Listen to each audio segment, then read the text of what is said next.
A spokeswoman for the EU foreign policy chief has stated ousted Egyptian President Mohamed Morsi has sat in audience with the representative of the European International Governing Body. Catherine Ashton met with ousted President Mohamed Morsi at an undisclosed location on Monday for 2 hours. The content of their discussion is not known, but Egyptian citizens are expecting some form of a roadmap to steer the country to reconciliation will emerge. Granted the immediate situation, unless Morsi concedes the Muslim Brotherhood to stand down, which seems impossible, political unrest will not be overcome. The Brotherhood and its allies in the anti-coup National Alliance have remained adamant that the ousted President Morsi must be reinstated.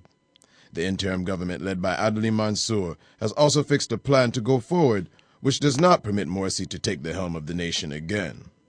In final solution, any resolution achieved must prioritize the stability of national security.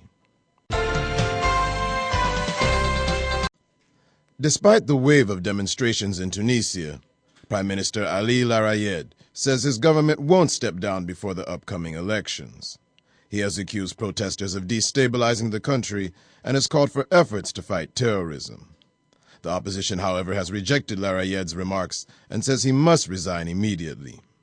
Tunisian Prime Minister Ali Larayed has reacted to the multiple calls for resignation of his government and the dissolution of the assembly following the assassination of opposition lawmaker Mohamed Brahmi. Larayed called for unity between citizens in fighting all forms of terrorism, including political assassinations that have targeted post-revolution Tunisia.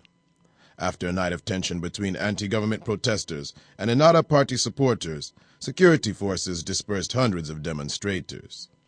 Army units have encircled the National Constituent Assembly to prevent clashes between supporters of the government and the opposition in the city of Bordeaux.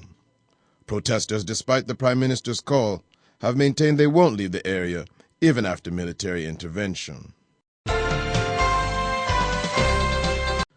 With mass transportation accidents seemingly becoming the new dominating news headlines, 2 trains in Switzerland recently collided, killing the driver and injuring 26 people. Rescue teams piecing through the wreckage of the crash on Monday removed the body of the driver from the accident site that occurred at Granges-Pré-Marnand in the canton of Vaud. One of the trains was en route to Lausanne, approximately 38 kilometers to the south of Granges-Pré-Marnand, while the other was traveling to the city. A total of 46 passengers were on board the train traveling southbound.